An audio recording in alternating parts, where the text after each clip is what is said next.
And yeah, it's all set. And today we're doing the new chapter of One Piece.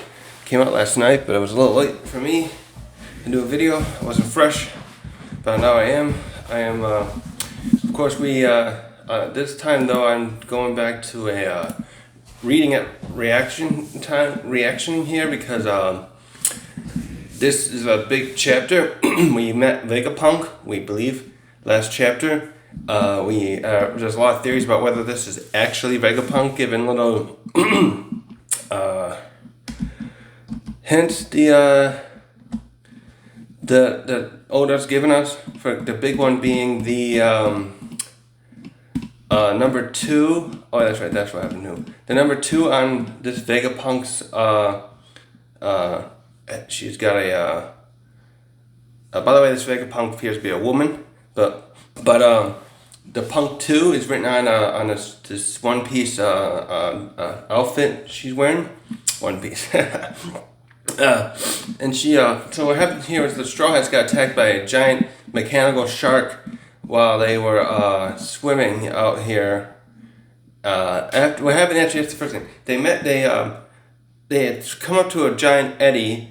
Zoro cuts through it because they heard a woman in there, and they find out it's Jewelry Bonnie, one of Luffy's competitors for the One Piece. I suppose I don't remember her ever stating she really wanted the One Piece back when they first showed her, but she states in the last chapter they were rivals, so I suppose she's after that to some degree. So another potential queen of the pirates. My glasses are messed up. I need new frames. Anyways, this mouse is not the right mouse. So Bonnie was in there, and then when Luffy and Chopper get thrown off the ship, I think there was just like strong winds there, partially, and Chopper had this hat on, and him and Luffy both get pulled in the water with Bonnie, and all three of them are devil fruit users, so they will not be able to do anything in the water. And fortunately, we got Jinbei there. I mean, Zoro or Sanji could have saved them too, but Jinbei's now the best to do that, and he gets in there, saves them, and the shark starts coming after the others. Actually, it tries to go after Jinbei at one point too, but he's being in the water, his evasive abilities are second to none as a fishman. And the other Straw Hats almost escaped, but then that shark came after them, and he fired a missile at him, which apparently has a cannon, not a missile. I keep calling it a missile too, but I know I said before, it's probably like a torpedo, because this thing's in the water. Unless it can change it, go out of the water and fire something different, change its ammunition.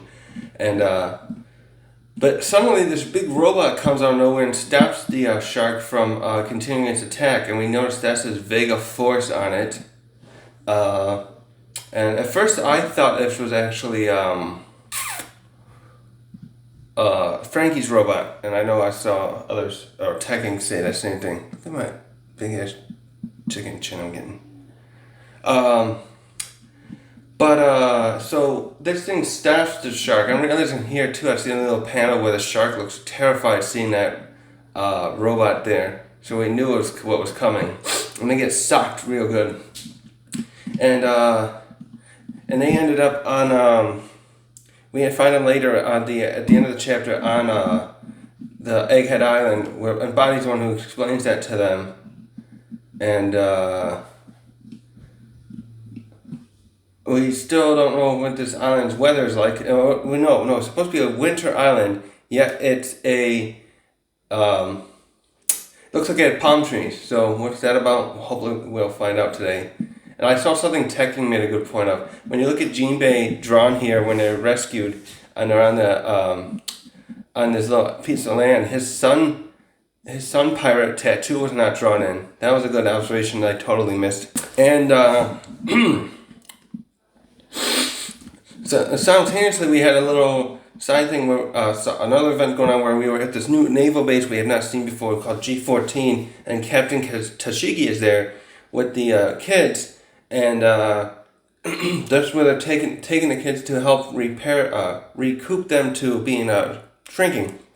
And we met some other Marine officers who live in this base or work at this base. Himepo was there too, and Himepo and this other girl named Hibari HQ commander, Navy HQ commander, were trying to beg to the higher ups there, the vice admiral and the rear admiral, trying to convince those two to go to Blackbeard's island and rescue Kobe, which gets shot down immediately because these guys know they don't have the kind of manpower here to do that. Even though we see like 3 burly men behind them and another intimidating woman there whose name wasn't given. Those 4's name was not given here. We met also in someone. The vice admiral was the new character also named Dal, and her, and she's trying to tell Tashigi to ask Tashigi to make Himeppo stop begging to do this suicide mission of rescuing Kobe at this point. And so that's where we're at. So I also stated how my worry, like I'm wondering now, hopefully that this Vegapunk will not capture the Straw Hats and turn them into test subjects, because we got quite a few characters here who would be great test subjects or sources of Vegapunk being able to use them for us making new seraphims. So that's it. So we had those 2 parts. Now let's see what this mouse. I wish I could go fast. Let's see. There we go. Next chapter. That was too long a recap, but I had to remind myself. So we get a little cover page about, what the heck is that? I showed something going to happen on Coco Island in Big Mom's land country, and that's is that Caesar using some kind of weapon on those people? I hope not.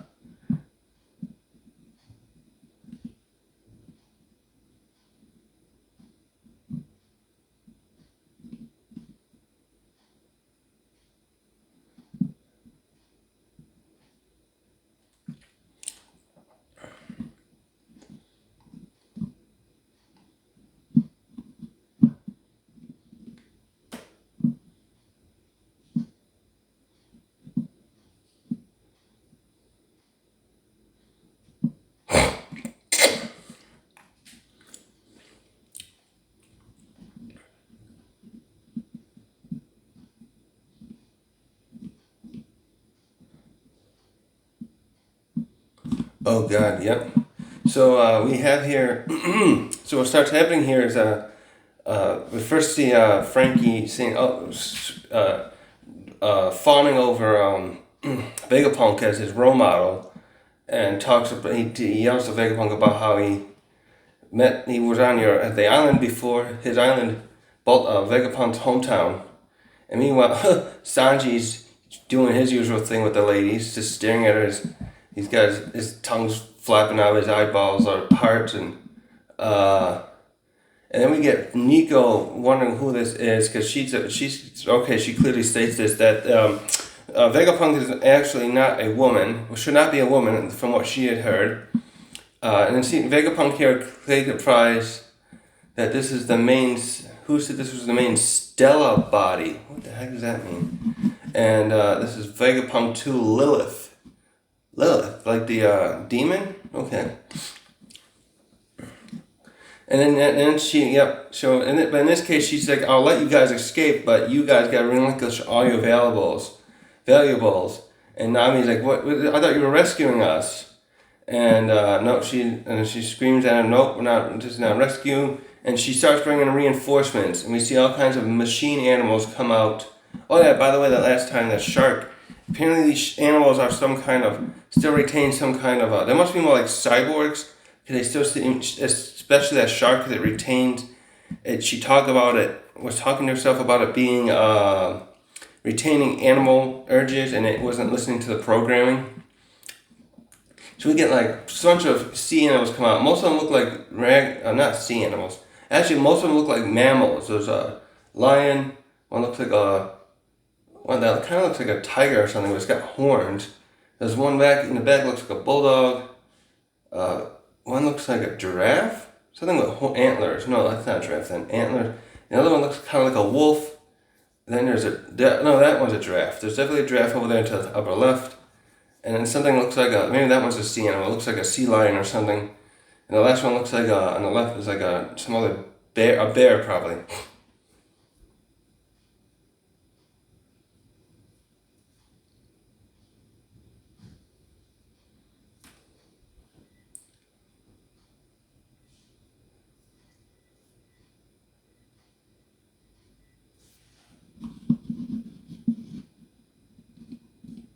Oh, okay, so someone here stops.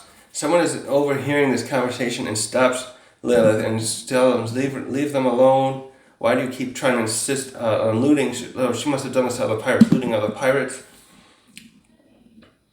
And it looks like this person's name is Shaka.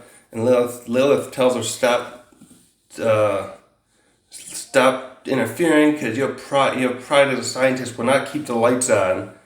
And then this other person, Shaka, says this is a new Emperor crew. They're not going to give up. And Lilith is like, that's exactly why we have to. We gotta.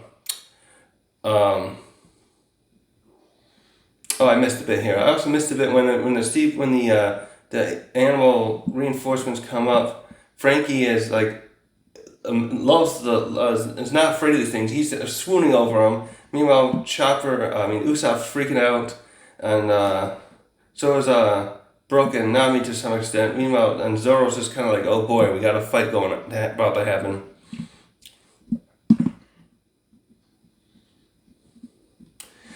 And okay, so the conversation here continues where the Lilith thinks she's got these guys surrounded, but Shock is like, no, you're gonna make a great blunder. Look at you're not gonna stop something like that.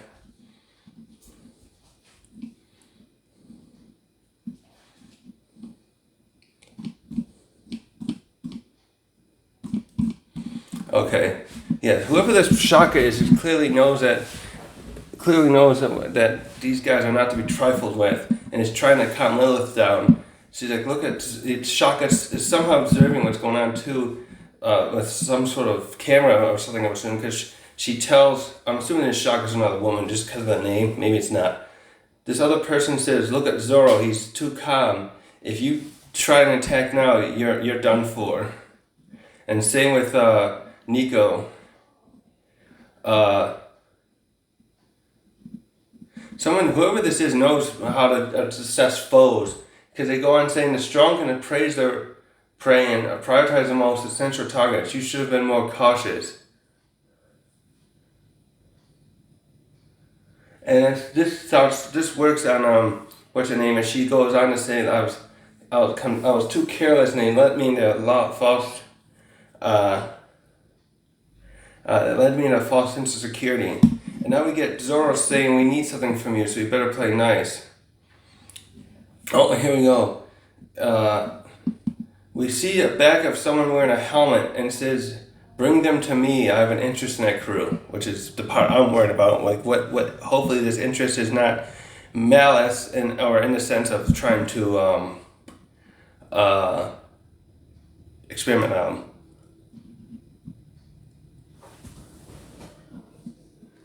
Now we get a little bit,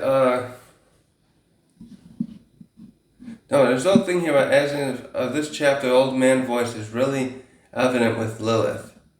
Okay. And then we get Luffy asking Bonnie about whether or not she had lived here before or been here. And I used to be here as a kid, but the lab was not much of a lab back then. Like, it wasn't high tech, it was really run-of-the-mill. And now she's going on about how I'll take out Vegapunk if I don't get what I want from here. Oh, here we go. Bonnie is Bartholomew Kuma's daughter. Oh, he turned my dad into a cyborg.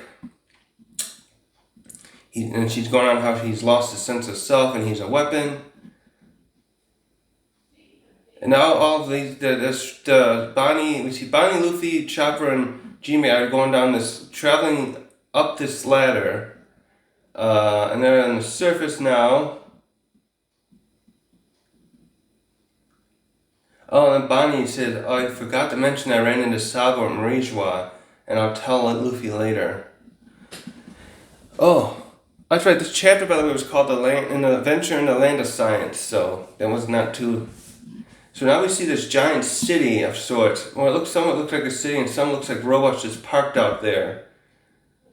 This is a nice panel. So we see the four. This is just the four of them. By the way, we don't see. That's right. That conversation that just happened before was with Lilith, Shaka, and that was with the other Straw Hats. Wait, I don't think Luffy. Yeah, I don't think Luffy was there at the time, right? That happened somewhere else. I was thinking they were all together, but no, that's right. The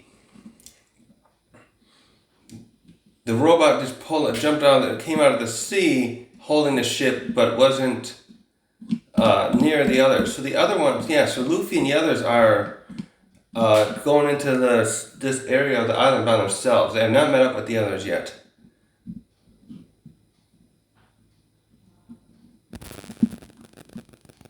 Oh God, I'm back. I had to. Yeah.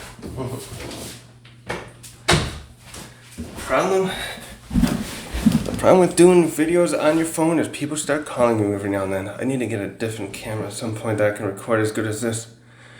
So now we go into a little silly area here where Luffy starts jumping around, being his goofy self, and he goes and uses his arms to stretch himself up to this big dragon thing, and he jumps into its mouth, and it looks like it snaps down upon him, and the others are freaking out because he's been eaten, but he flows right through it, and he's like, I thought I got swallowed, but he just fell through it. I wonder if this is like a hologram. Next, there's a parfait. It looks like a giant parfait, and dessert stuff is there, at this point, even Bonnie's is reacting because she's the glutton. We see Bonnie, Luffy, and Sanji. I keep saying Sanji. It's Chopper here. Jump at this thing, and Jinbei tries to stop them, warning them it might be a trap, but they're not listening. Actually, before Bonnie tried to stop Luffy initially, we're here to infiltrate this place, but now she's even fallen for this thing, and it looks like they all fall through it, which does make it sound like it looks like it's some kind of a hologram. Oh yeah, it's a hologram, yeah.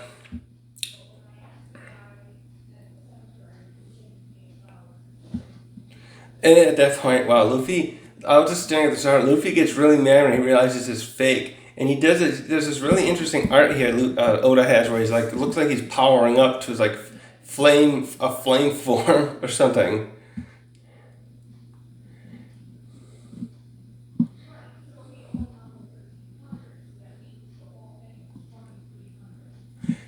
And then not Sanji, god damn it. Chopper walks up to something about these buttons. And says, well, all these buttons have food on them. And Bonnie's like, I don't know what they are. Everything on this island's a sham. And then Jinbei observes how everything around the island was freezing outside the island, but it's not the same here.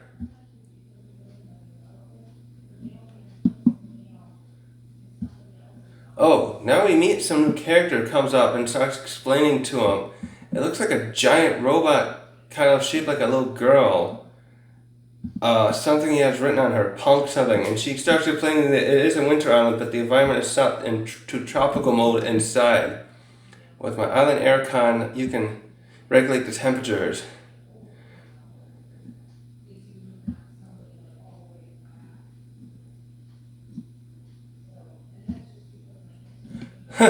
And Luffy thinks it's probably a hologram too, and punches at this character. And she retaliates and knocks him good in the face, and he hits that machine that Chopper was just looking at, which is what I was thinking. Okay, yeah, this is something that actually dispenses food. So a bunch of meals come out.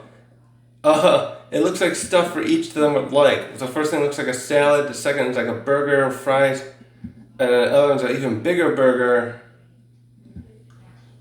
And Sanji. Chopper, Luffy, and Bonnie all have this little moment where they're eating stuff out of it, and they're so happy.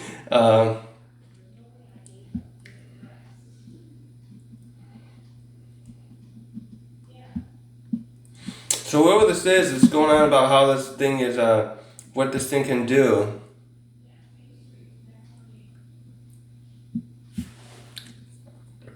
And but then they start going on too about how they want to mass produce this, but their engineers aren't good at following the blueprints.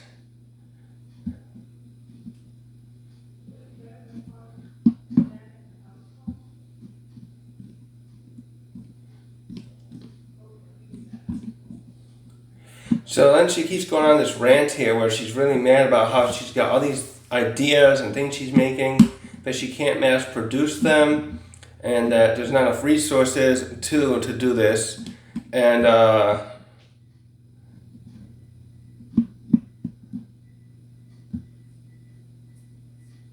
but then now she's explaining. She goes out and she's punching that dragon Luffy tried to go up through, and then which surprises the others. And then she explains she's wearing some special gloves that called photonic gloves that let her interact with light.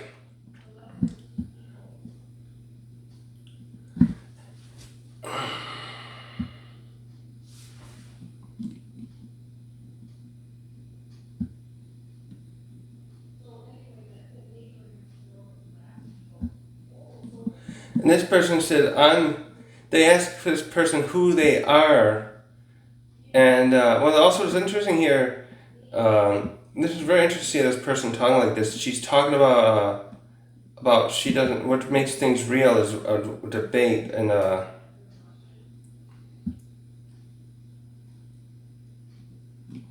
okay, anyways. This person says they're Dr. Vegapunk, scientific genius for hire. But no, that can't be. It reads Punk 6 on this one's on her outfit. By the way, I just realized she kind of reminds me of Astro Boy with her design. Her kid-like body was drawn like but like odd, like the legs and the robot feet thing. It just reminds me a lot of that of Astro. And Bonnie's like, that can't be the real Vegapunk.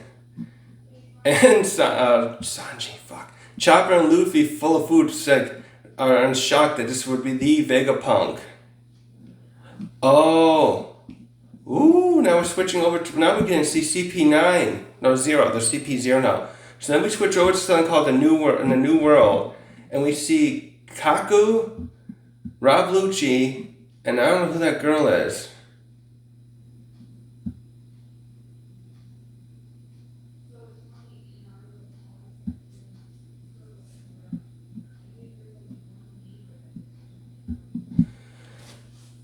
So Kaku's saying something about Vegapunk is still an individual. Imagine if there was more than one beaver. He split himself into 6 people. So that Vegapunk 6 is the other one. Okay. Oh, that's right. They were saying earlier this Vegapunk was called Wrath Atlas. And Kaku here explains these different versions. Oh, here we go. In other words, 6 of these satellites are also Dr. Vegapunk. And the weird one you're thinking, what? And he shows a picture here which shows there are 6 other Vegapunks in the original. So 7 total. And each of them have different qualities to them. It almost reminds you of the 7 deadly sins. There's a desire. Let's start from the other side, right to left. Logic is Shaka. We met evil is Lilith. There's one named Edison who is Flare. Another one named Pythagoras who is wisdom. Atlas Wrath that we just met. And another one named Yoke who is desire.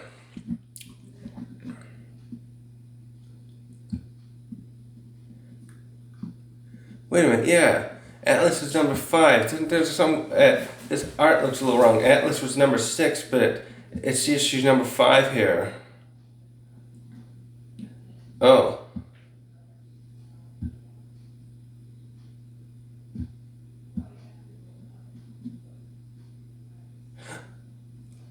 they're there. They're gonna go. They're there to kill Vegapunk. Why?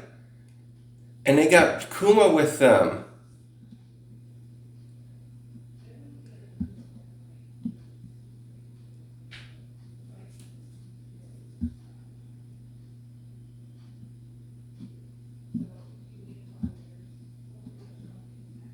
Oh God. So they're planning. They're talking about how they have to kill all the Vegapunks, and Kaku's explaining why, how many there are, and they're going to use Kuma to help them. And Lucci's wondering why they have to kill him, and the other two, Kaku and this other woman, say, "Don't. You should know better than to answer that question. Let's not question our orders. Otherwise, we'll be offed too."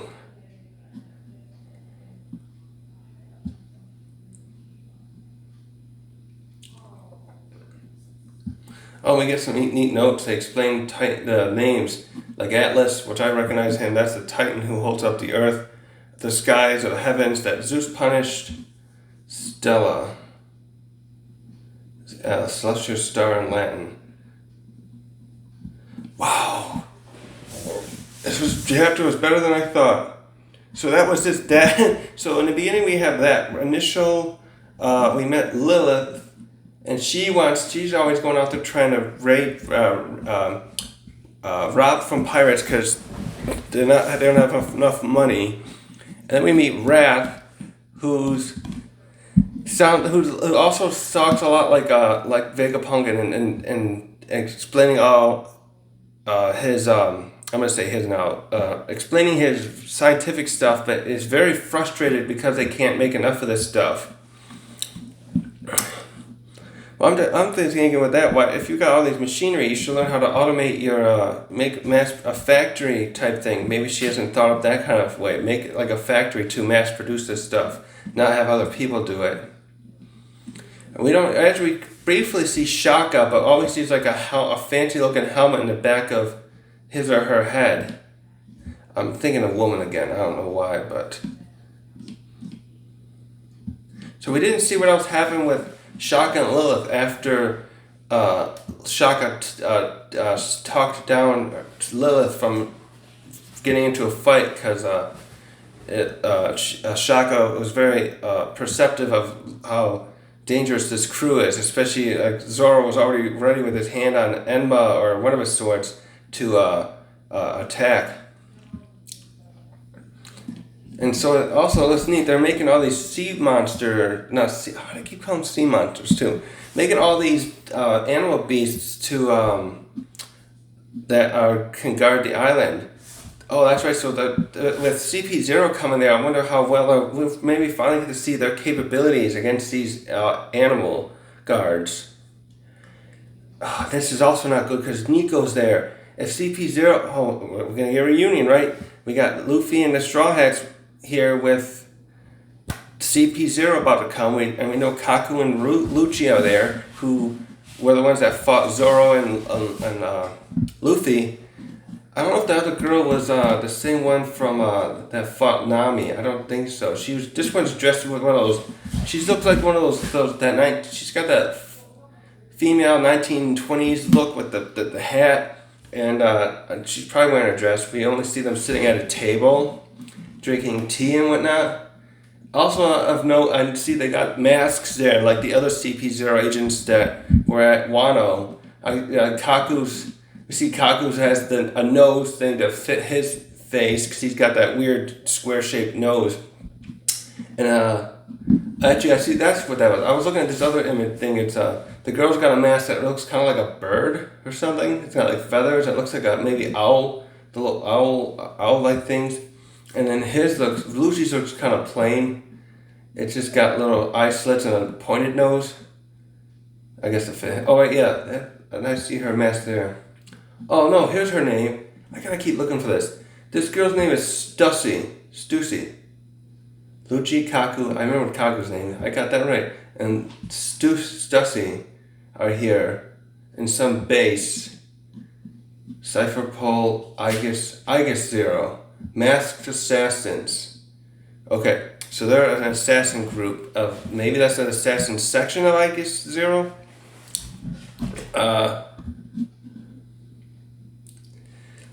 And Lucci's bringing up something that's interesting. He's talking about the. He's talking about. I wonder that he. So they know what happened with Lucia, or maybe they don't actually know. No, they just know Lucia's destroyed it. But maybe they can piece together enough to know that the world government's behind it, and now they're meant to kill Vegapunk. So maybe Vegapunk. Oh, that's something too. Why didn't I think of that before? This is supposedly the ancient weapon Uranus. What if Vegapunk's been the one keeping that machine up and running all this time? He's been doing maintenance on it, but now what if Im-sama doesn't need Vegapunk anymore, and he's had the Goro say order these guys to kill Vegapunk so that he doesn't somehow leak his involvement with that machine. But why would he not need, like, if my theory was right and Vegapunk needed to do maintenance on it, why would he not need it?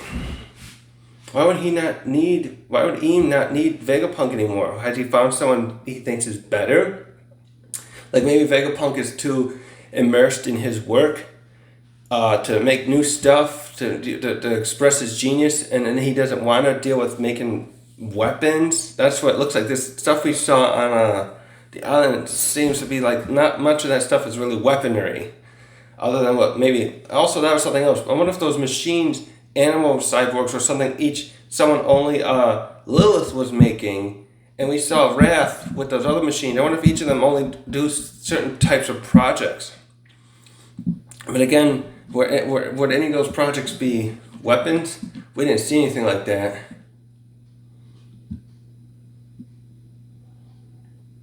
Also, it's neat that they're all wearing white. Desire, Wrath. These guys these things are kind of like sin, not the sins, the different, the 7 deadly sins it reminds me of. We got Wrath and Lust. Desire would be like lust, but there's no greed, there's no gluttony. The others are just, Lilith is just evil, wisdom, flair, and logic. Yeah, logic with Shaka. That makes sense because she was the perceptive one who had to keep Lilith from getting herself hurt going up against Zoro. Also, this hair on Wrath looks funny. It made me think of an ice cream sundae at first. She got this white and black divided hair. Her right side is white and her left side is black. And she looks like she's wearing a rocket pack.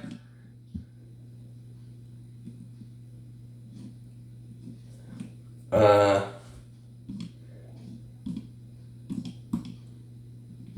let's go back at this inventions here. So we're in some kind of domed area that has the word SSG on top, and it looks like there's palm trees in there. So those palm trees must be real, because Wrath mentions they're in a tropical environment inside.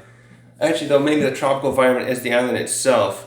And she's somehow got it like a biome, a dome, force field or something, keeping the islands warm from the rest of the cold area they're around.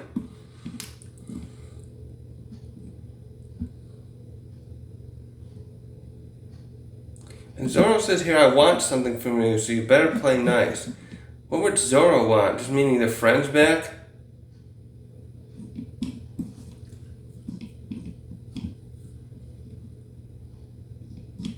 Huh.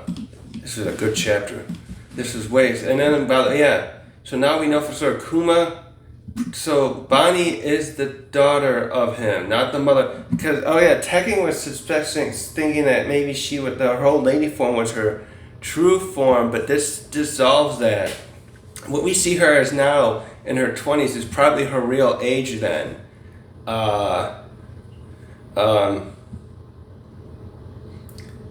So Bonnie is a princess. We gotta know. He likes making female princesses, doesn't he, Oda? We had Vivi, we have Rebecca, and now we have, and Viola too, because she's royalty. And now we have Bonnie that we find out is a princess. Also, does she have pink hair just like Rebecca? Vivi had like a light blue hair, and Viola looked more stylized as like a kids, they were from Just Rosa, which was supposed to be Spain. So Viola meant they had that look, the Spanish look, as far as Oda drew her, the closest Oda could do, I guess. She's an anime Spanish look. It's kind of cool looking.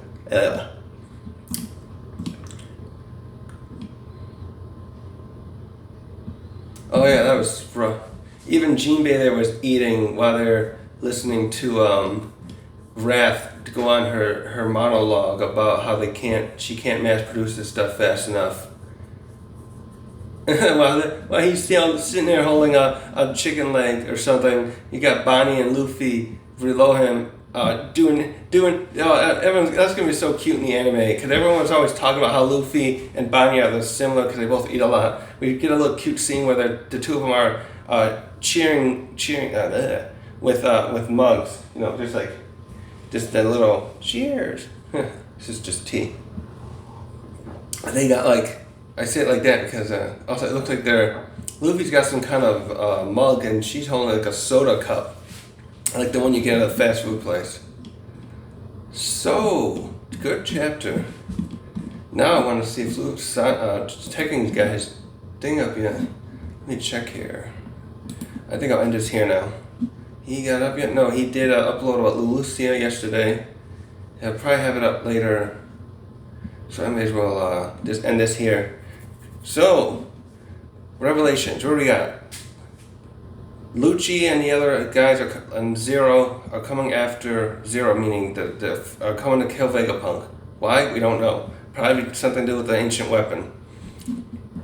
Bonnie is a princess, Kuma's her dad. The Vegapunk has 6 other forms. Does that mean he's also that? Oh, there you go. Kaku, no, maybe he is, because Kaku showed, I was going to say for a second, is Vegapunk maybe not a single person anymore? Are those guys actual clones of him? Or are they is he split himself somehow where he's not the same? We'll have to figure that out later. But Kaku showed an image with Vegapunk, and I'm thinking it showed it had little, not stick figures, but little images of that. So, just wondering where the real Vegapunk, maybe the real Vegapunk isn't even there. That'll be good for them. But now we're gonna probably have we're gonna get some, hopefully we'll see this. I can't wait to see this reunion of Lucci and the Straw Hats. Is there a break next week? Hopefully not, too. I didn't look at that. Oh, look at the nice colored images they did here. Oh, wait, okay. I like this coloring they did of the image with Luffy and Chopper and Bonnie and Jinbei are inside that place. What was I just going to say about that? I was looking if there's a break, right? No, doesn't look like there's a break next week. Good.